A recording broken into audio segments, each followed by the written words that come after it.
You're listening to the Rainmaking Podcast, hosted by high-stakes headhunter, author, and professional speaker, Scott Love. You're listening to the Rainmaking Podcast, and my name is Scott Love. Thank you for joining me on the show.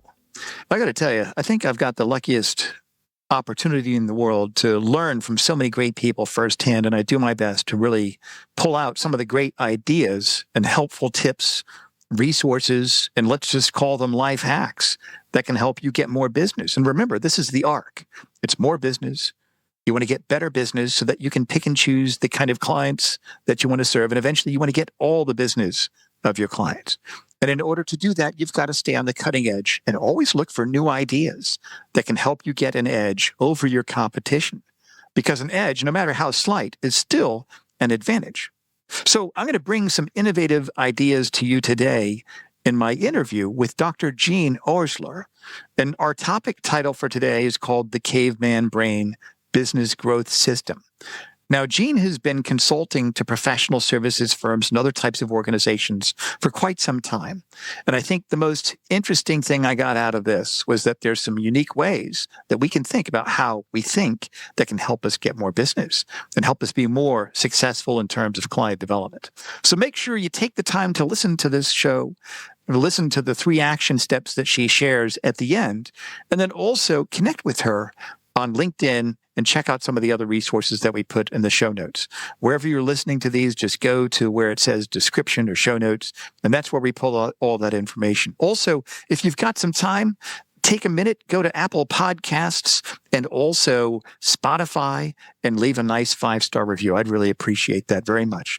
As always, this show is sponsored by Leopard Solutions, legal intelligence suite of products, Firmscape, and Leopard BI. Push ahead of the pack with the power of Leopard. And now here's my conversation with Jean Oursler. Thanks for listening. Hey, this is Scott Love with the Rainmaking Podcast. Our guest today is Dr. Jean Oursler. She's known as the Results Queen. And our topic is the Caveman Brain Business Growth System. Jean, thanks for joining me on the show today. Scott, thank you so much for having me. I'm super excited to be here. You bet. And I'm impressed with your credentials, a Ph.D. in what was it, organizational psychology, did you say? In business psychology. Business. That's even better. That's even better because everybody loves business. Yeah. Right. And so this is great. I like the fact that you've got that academics behind you, then also the real world understanding of what keeps people from reaching their full goals in business development. So let's just get right into it. We're talking about the caveman brain business growth system. What does that mean? What's the caveman brain? How would you define that? Oh, so let me talk about caveman brain because it is really, truly my love. So our brain is the least studied organ. Think about how much we scan all of our other organs. We actually never scan our brain. There's only one person in the world who does that I know of who actually studies is Dr. Amen. And yeah. I've heard of him. He's awesome. Totally awesome. So the fact is that there's something called our amygdala, right? It's our internal protection system. So think fight, flight, or freeze. And our caveman brains, that's what I call it. Because I can't say amygdala a gajillion times. So I decided to call it caveman brain. Right. You might have to make it an explicit rating on on the podcast. Well, I might. Right. And the fact is that, so caveman brain is from when we were cave people. Yeah. It constantly scans the horizon looking for danger. And if it sees danger, it will flood our body with chemicals to fight, flight, or freeze, which was perfect when we were cave people, because if we saw the bushes moving or we heard the rustle of the bushes, our brains would go, saber-tooth tiger. And then it would flood our body with chemicals to do something. But nowadays, there really aren't a lot of saber-toothed tigers, and there's really not much that's going to kill us. Right. So a caveman brain makes up a lot of stories about things, especially around new business development. And when you can figure out what the stories are, because they're really not truth, they really come from 4 places. They come from our culture, they come from our life experiences, they come from our parents, and they come from our childhood. Okay, so where these messages come from, then you can control your caveman brain and you can be super successful. Okay, so what does that mean when you talk about the stories that it plays for us? What does that mean exactly? So I'm coming across as pushy, salesy, and aggressive. Like everyone calls me and they're like, I don't want to be pushy, salesy, and aggressive. I don't want to be a used car salesperson. Right.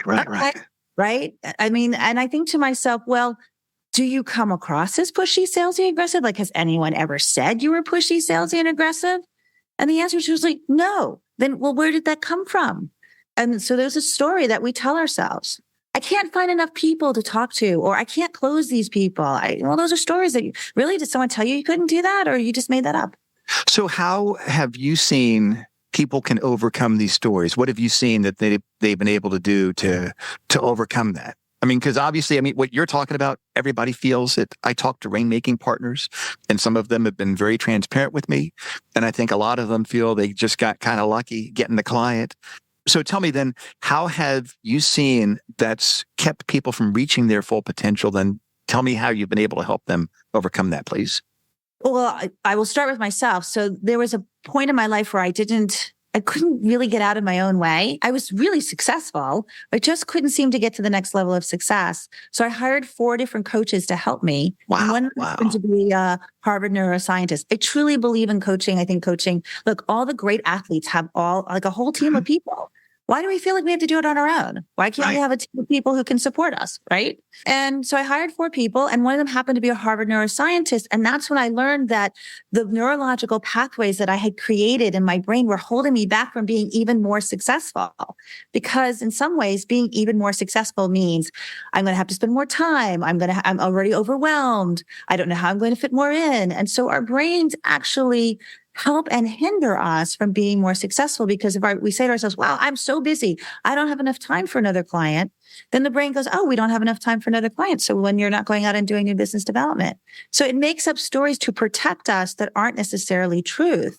So when people come to me and say, and they give me all different types of interesting things, then I say to them, okay, well, where did that come from? So a lot of people say this to me. I had a parent that when I brought my science test home, I got a 97, and they'd ask where the other 3 points are. So I'm constantly looking to do better in the 3 points. And I'm like, isn't 97 really good enough in today's world? Like, no one's judging you. No one's an A, right? I guess you have a performance review. So really, why are we killing ourselves with the other 3 points? Could we just not go a 97 and that's good enough? Right. So let me ask you something. Let me back up a little bit. You talked about neuropathway connections that kept you from becoming successful. What does that mean exactly? So in the Harvard neuroscientist, what he said is that we create these neurological pathways, and some of them become very deep-seated into our brain. But what's great about our brain is that we can shut down neurological pathways and create new ones. Okay. So tell me more. So once you determine, let's say, one of these ideas that you're telling yourself is a neurological pathway that's in your brain, what you can do is then figure out what to tell yourself differently, create a new neurological, a new belief, a new understanding, a new story. And then as you reinforce that story, think about developing a habit over 45 days, you will shut down your old neurological pathway and you'll create a new one. Okay, so that's interesting. Yeah, that's how you can change your way of thinking around new business development. Because look, most people are like, I just don't want, how many of us are in new business development, right? But we're not called salesy or pushy. We're there to help people. Isn't that what we want to do? So really what you're doing is you're finding people who need your help, and you're making friends, and you're asking them questions, which for lawyers, lawyers are the best new business developers. I just need to get them to change their lawyer hat to their marketing hat. They already have a skill set. They know how to ask questions. They know how to figure things out, and they want to help people. Let me ask you this. Do you think that some of them, and I know you mentioned it's because of culture, life experiences, parents, and childhood, I know some of them, I've kind of picked up on the fact that, well, that's beneath me. That's lowbrow. I'm a sophisticated attorney doing sophisticated work for sophisticated clients. And me thinking of myself as having to be someone who has to sell the work is beneath me. I mean, have you seen things like that before with people? Well, the first thing is that notice what the word you said was, I have to sell. Oh, yeah, right. Right?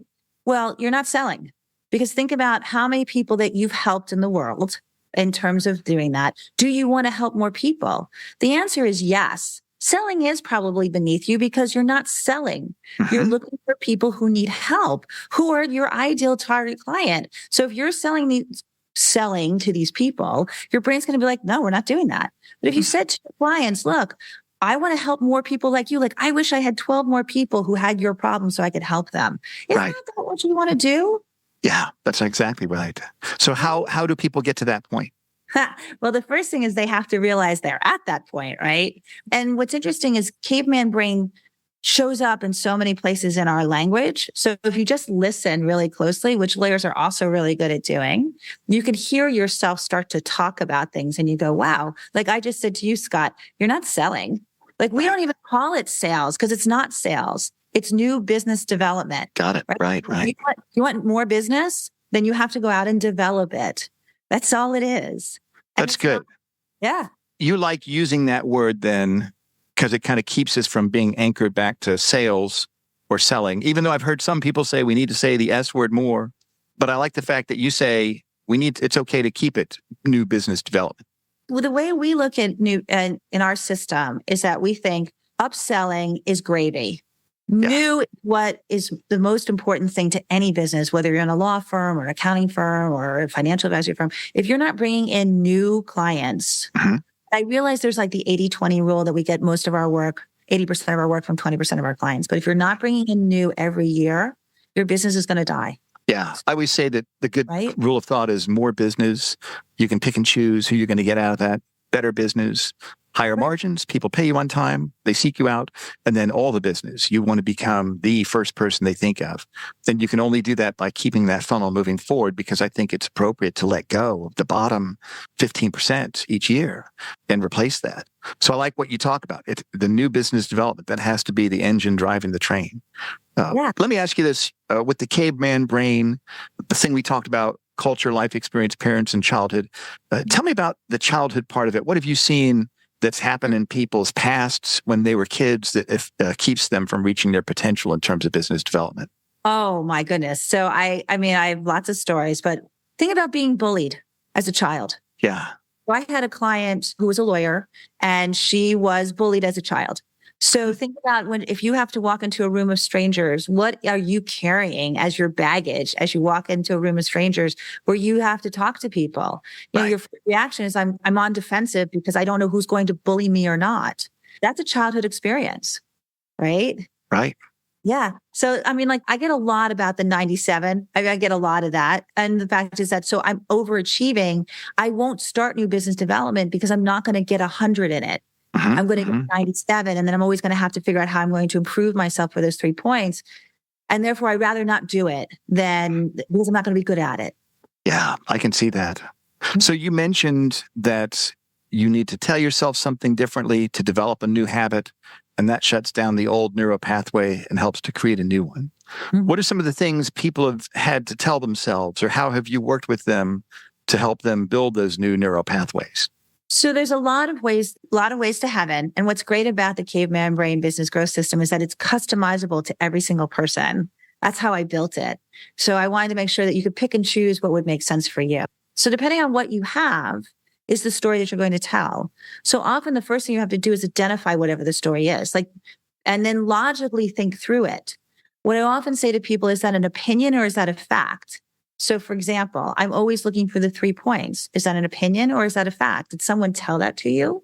Do you really believe that someone's going to bully you? When I ask that question, whether we're working with corporate or individuals, the first thing that they say is just like, wow, that's just an opinion. Well, then that's not truth. Right. Right. So, and lawyers deal with facts all day long. Yeah. Right? Yeah. Make it a fact.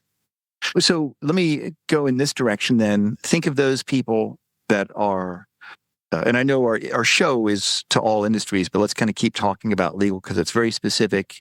And those people that are successful, they have to build that book of business, and they have to start, and they should start when they're associates, counsel, junior partners.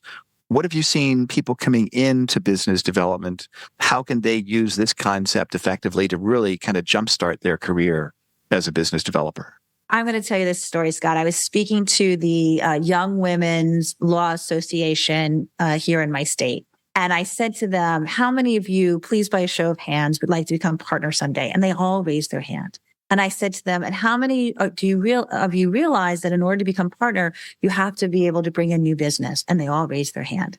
And then I said, and how many of you would like to be a business developer? And nobody raised their hand. They all sat on their hands like, oh. And what's interesting is there's in that conversation, there's a lot of people that are like, you have to be really good at the law in order to be a really good business developer. That is one aspect, that's truth. But the other thing is that as you're developing your law skills. You really need to be developing your new business development skills as well, because you just can't turn on, be a business developer. I'm great today. I started yesterday and I'm great today. I get a lot of people, especially in the associate level and, junior partner level well, the people I know are junior partners too. So how much business could they really get? Well, the fact is that yes, you could build that network, because it will eventually we call it a bamboo strategy, because bamboo doesn't show up for 7 years once you plant it. So you'll plant the seeds and eventually they'll come to you. But there's a lot of other people who are very willing to work with people who are younger than them for a variety of reasons. They might have younger clients that they want to pass down to someone who is younger who can help them. But so they don't want to necessarily pass it to someone who is an older person. Right. And those are all caveman brain thoughts that as we work through those conversations, junior partners and counsel and associates are like, oh, so get out there and have conversation, develop your personal brand. Think about what your elevator speech is going to be. What's your value prop? And most of us are like, oh, I never thought of that. Right. And also you have to feel, here's the other thing. You have to feel comfortable when you do business development, because if you don't, they can smell it on you. Yeah, that's right. That's right. You have to be super comfortable. And that's really exploring what's in your head, because once you figure out that, then you can harness that to move forward. I'll say one of Sure.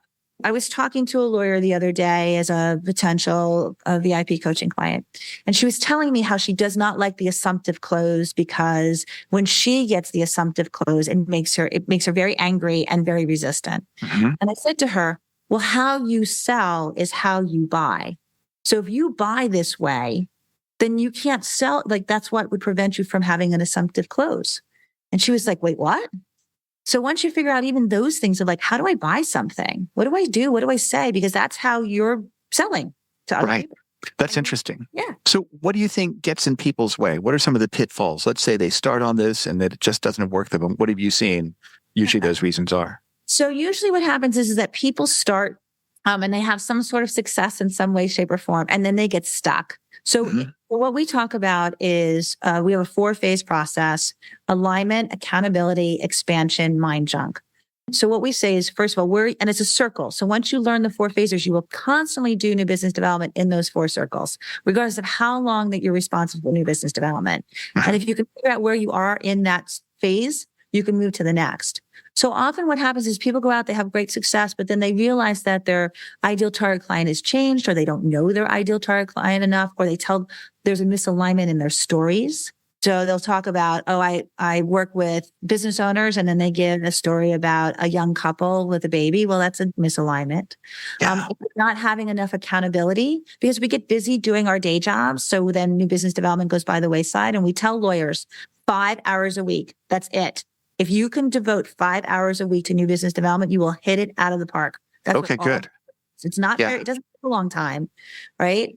And then it's like, well, I'm expanding, I'm doing well. How am I expanding more? Because more means more. I can't take on more. So how do I manage my billable hours and my new business development at the same time? We have that a lot. And then you fall into mind junk, where you're like, oh, and mind junk can come from a variety of areas, as we've talked about. What does that mean, mind junk? How would you define that?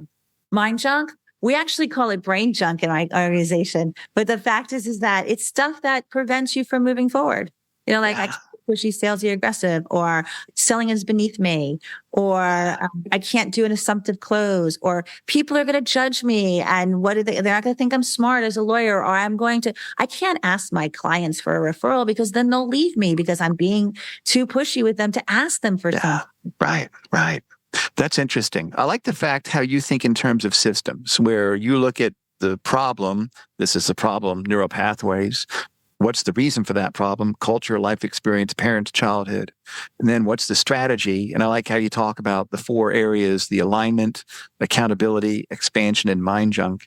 I think that's great. Tell me a story of somebody that you've worked with. You don't have to mention their name, of course, but let's not say they were new to the idea of getting business. They've done a little bit of it. They needed to do more. Tell me a story of how you worked with them. What changes did they make, and what was the result? What's kind of that arc, Jean? Okay. So, we work with a variety, but I'm going to give a woman partner who came to me. And when she came to me, now I've been working with her for 6 years personally in terms of coaching. And when she came to me, her other partner, there's 3 partners, they own their own law firm, smaller law firm. We work with small, medium, and large, but a smaller law firm. Uh-huh. And she came to me because she's like, my partner tells me that I'm not doing enough business development. She's a trust and estate attorney.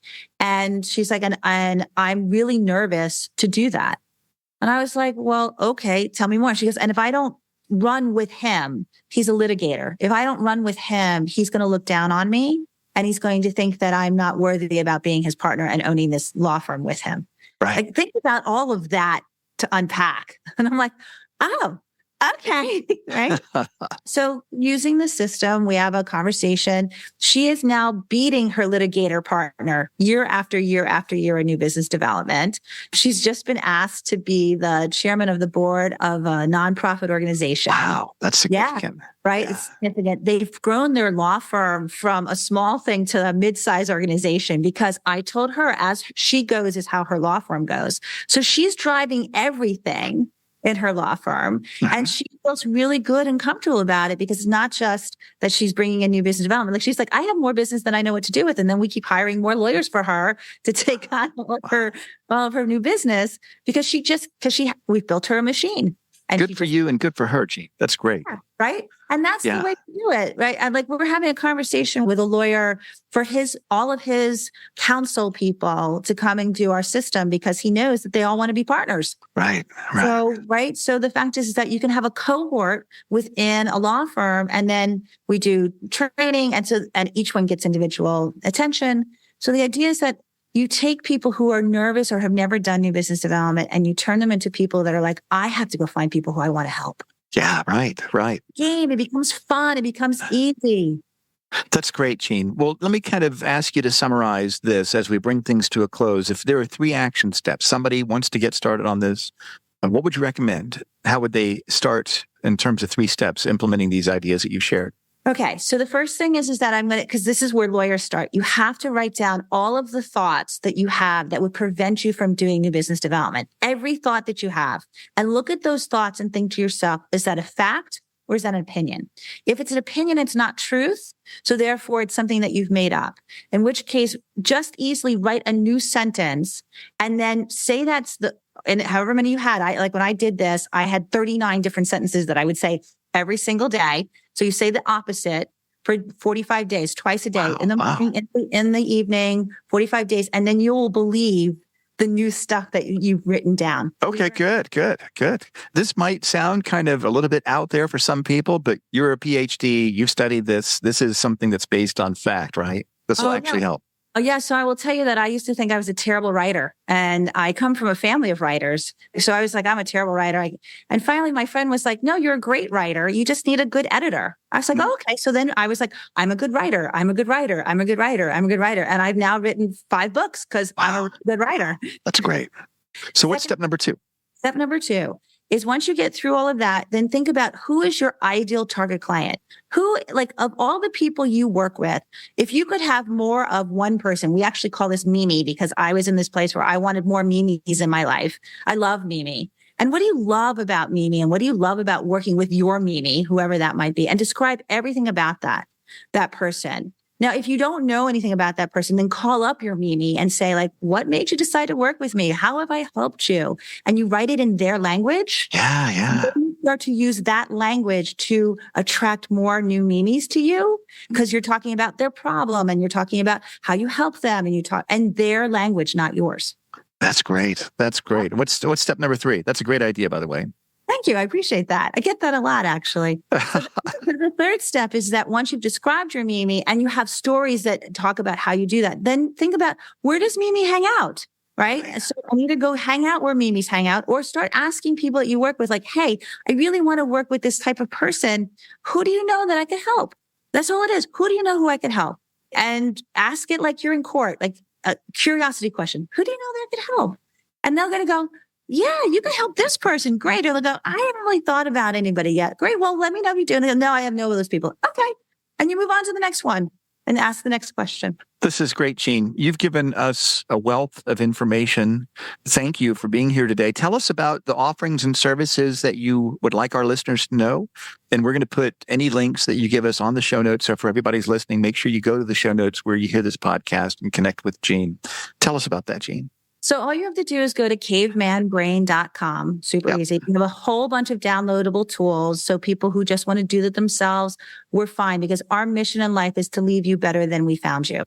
There's videos there. There's tools that you can do. If you want to become a client of ours, we actually have an online course that you can just take. So you can do it on your own in your own pace. Or if you want to be a VIP coaching client or be a corporate client, you can sign up for all of that on the website at cavemanbrain.com. And if you have a question, and I tell this on every single podcast, and no one is taking me up on it, you can email me at jean@cavemanbrain.com and ask me any question that you want, and I'd be happy to answer it, because my mission is to leave you better than I found you. That's great, Jean. Well, I feel like you've left the listeners on our show better than when you found us. So thank you for being here. I'd love to have you back on. And thank you so much for the generosity of sharing today. Thank you so much for having me, Scott. It was awesome. Thank you. Thank you for listening to the Rainmaking Podcast. For more information about our recruiting services for international law firms, visit our website at attorneysearchgroup.com. To inquire about having Scott speak at your next convention, conference, sales meeting, or executive retreat, visit therainmakingpodcast.com.